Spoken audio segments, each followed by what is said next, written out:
What's the first thing you think about when you wake up in the morning, and what is the last thing you think about before you go to sleep at night? The first thing I think about when I wake up in the morning is how am I going to make a difference today? I really do. I'm about looking at opportunities, and I'm in a very influential position. So I'm blessed to have the opportunity to really look at the city from a different perspective. And, and there are so many things to do and so many good things to do, and I work around so many good people. So I have an opportunity to do that. Interesting question. What do I think about when I go to bed? Believe it or not, for years and years and years, with my son, we pray. It's one of the last things I do with him when I'm able to come home early enough, or even when I go to bed at night. And the unique thing about being the chief of police, this is a 24/7 operation. And police work is very dangerous.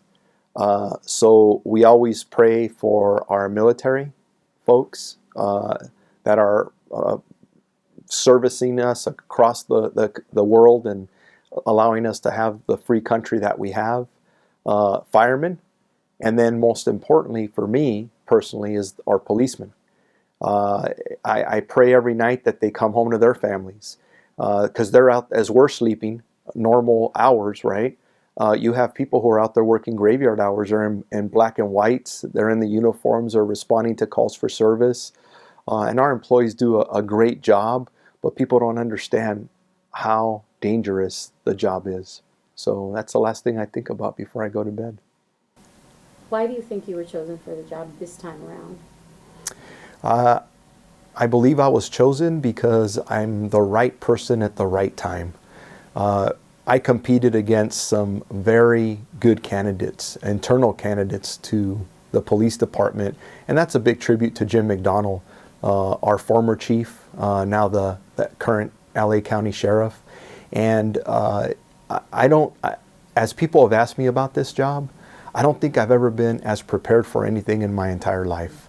I've spent 29 years here with this police department. I started out here when I was 18 years of age as a reserve officer, so I've spent my entire adult life here. I've been blessed from a perspective of having a diversity of jobs between patrol-related jobs like SWAT and special enforcement, and then investigative jobs such as gangs and homicide and narcotics, and then administrative jobs inside the department. And then I've gone through every rank from sergeant to lieutenant to commander to deputy chief, and then now the chief. And that's talking internal to the police department. But this community, the Long Beach community, which as you know is one of the most diverse in the entire country, I have had a very hands-on approach to my engagement with this community. And that's from every corner of the city. I absolutely love working with people. I love the fact that that police relationship with the community and that partnership and how important it is for us to succeed together. So that experience itself has really helped me, because you know the strengths and weaknesses, kind of who's who, you know how to get things done.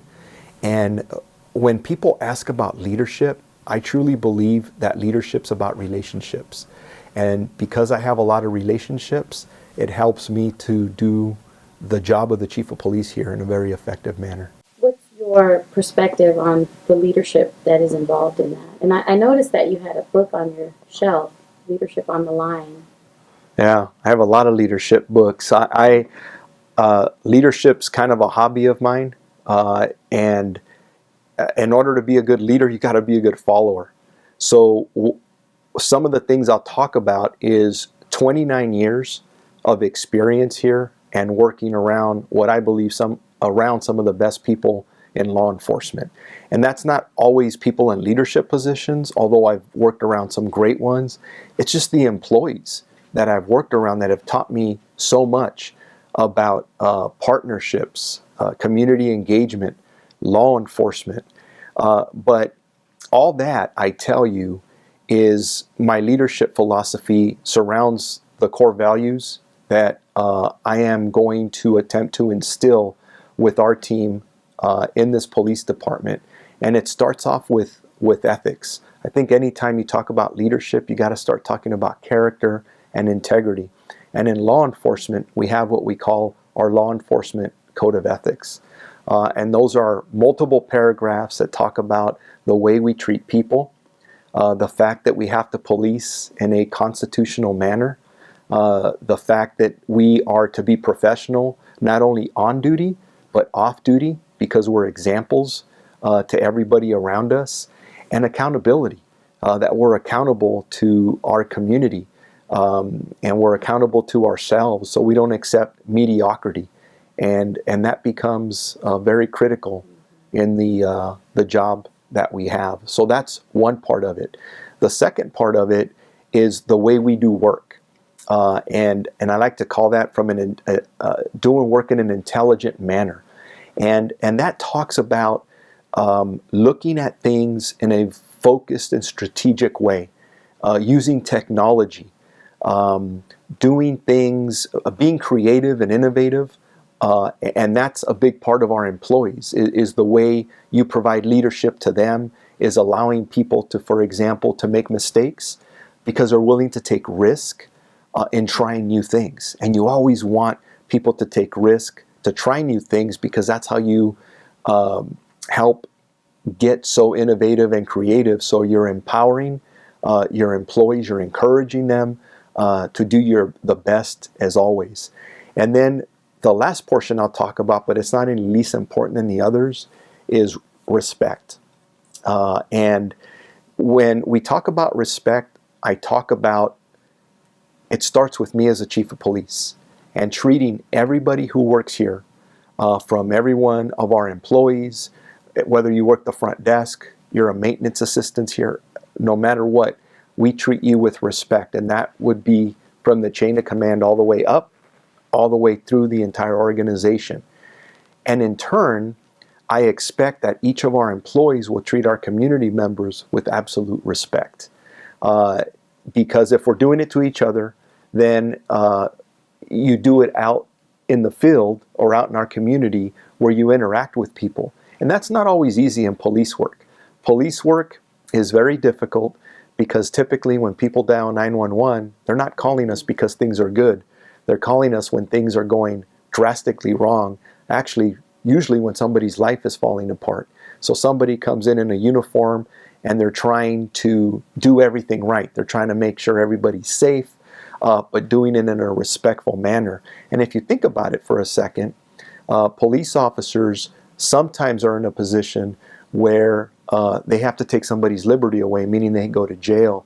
And that's not always easy to do. But we have a lot of training in that, and we just want to make sure that we're doing it in a very respectful manner. And when we talk about respect and a little bit on the intelligence point, in the way we do work, partnerships is a big part of what this department has been doing and will continue to do. And there is something we learn in law enforcement from our first days at the academy, and that's Robert Pill's 9 Principles of Policing. And there are concepts that basically talk about the fact that the police is a community and the community is the police. And those partnerships, respect, and the way we interact with the community is the way this department will function as we move forward.